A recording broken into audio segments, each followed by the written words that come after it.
Masha's Tales.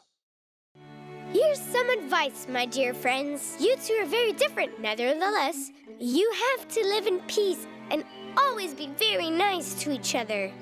I want to help you remember this very valuable advice, so I'm going to tell you a fairy tale. Golden Cockerel. Once upon a time, in a small village, there lived an old man. All he had was an old house with a cabbage patch in the garden, and of course, a golden rooster. And this rooster was so nice, so cute, and so pretty that you couldn't take your eyes off of it. But most importantly of all, he was friendly with everyone. That's why kids from all over the village liked to come and visit the old man. Everyone wanted to play with the rooster. Together they sang and they danced. The old man's heart filled with joy. As he watched them, he couldn't be happier. And their life was really pretty great until this one goat moved into their neighborhood.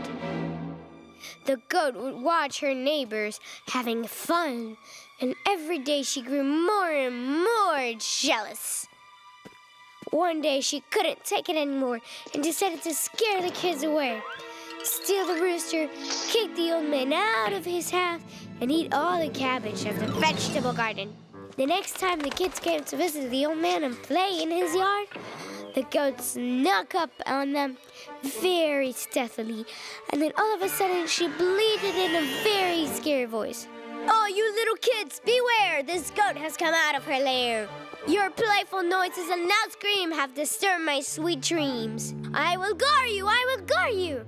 The little kids got very scared. They couldn't stay and play, so instead they ran away.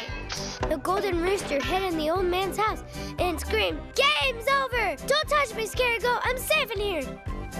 But the goat was sneaky. She came over to the window and said oh so sweetly, "Dear, your mommy's here. Tra-la-la, tra-la-la." Oh no! The goat came over to the window and said to the rooster, "Golden rooster, dear, please come over here. They say you're cute and pretty and also very witty. Hurry now, don't be slow. Look, I brought you a potato." It so happens the rooster really liked potatoes, so the silly bird looked out the window and asked, "What kind of potato is it? Is it crunchy with melted cheese and bacon?" The goat grabbed him and ran into the forest, planning to feed him to the wild animals. But the rooster was fighting and crying out, "I've now stolen goods. She's taking me to the woods. Lifted from the chicken coop, I will end up in a soup. Dear old man, help me! Save me! Help me! Please!" The poor old man was near death. He lay in his bed and didn't hear anything. The goat abandoned the rooster in the woods and fled before the wild animals could eat her. Then she went back to kick the old man out of his own house. She rammed his door with her horns. "I'm a goat who likes to gloat. I was born a real bully. My white fur is nice and woolly. So get ready to be torn. I will gore you with my horn." The old man got so scared, he ran out of his house and headed for the woods. He was walking along crying, and suddenly he saw a pack of wild animals running towards him. The old man closed his eyes. "Oh, this is the end of me. It's all over." And then the old man heard the rooster say, "Don't be afraid, old man. I'd like you to meet my new friends. I taught them to sing and dance. Let's go to the village, and together we will fight this goat villain." When the goat saw the wild animals, she almost choked on her cabbage. "Oh my," thought the frightened goat.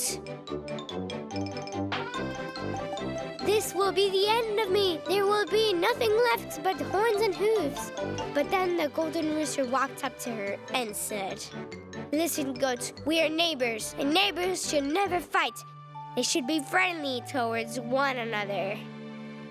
How about from now on, you give the old man your milk, and in return, he'll give you his cabbage."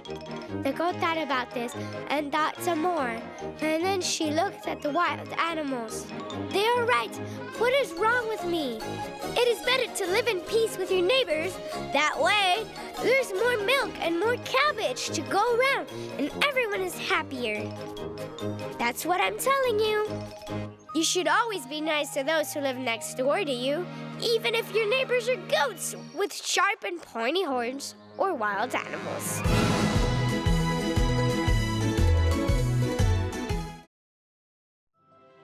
Why'd you take up all that space? Now the little one has no place to sit. You think just because you're bigger, you can be mean to him? I'd better tell you a fairy tale about a giant and a very small boy. Tom Thumb. Once upon a time, there was a family that had 3 sons. The oldest son was a strapping lad. The middle son was a stout sparrow. And the youngest son was very small, real teeny tiny. The older brothers were very mean to their younger brother. They made fun of him, called him Tom Thumb, and teased him. They would say, "Tra-la-la, tra-la-lee, you're no bigger than a flea." One day, the older brothers went off to gather firewood in the forest and didn't take their little brother with them. But Tom Thumb was very clever. He followed his brothers, dropping pebbles along the way so he wouldn't get lost. The older brothers had gathered the firewood, but they were lost and couldn't find their way home. They started crying like little girls. That's when Tom Thumb showed up and told them, "Stop crying like babies, follow me." And he led his brothers out of the woods. The next time they ran out of firewood, they went to the forest again. Tom Thumb was right behind them, and he brought a piece of bread with him. He scattered breadcrumbs along the way, but the birds gobbled them all up. Poor Tom Thumb. Now he wouldn't be able to find his way home either. He went up to his brothers, who were having a picnic in a meadow. Suddenly, something rustled in the bushes. The older brothers got so scared they climbed up the trees, but Tom Thumb just laughed. "You are such chickens. It's just an ordinary cat." The cat came out of the bushes and said, just like a human, "I am an extraordinary cat. I am Puss in Boots." The cat looked so silly. He even had a hat with a feather. The older brothers, now in a good mood, climbed down the trees and asked the cat to show them the way home. But Puss told them he had no time because he had an important business deal with an ogre. He'd first have to deal with that deal, and then he'd show them the way home. The older brothers burst into tears again.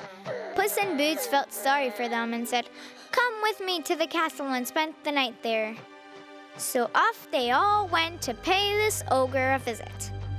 The door was open, so they walked right into the great big hall and saw a scary, nasty ogre sitting at the table. When the ogre saw the 3 brothers and the cat, he said loudly, "Great, a tasty 4-course dinner, and served itself up to me." And he licked his lips. Tom Thumb was a very smart boy.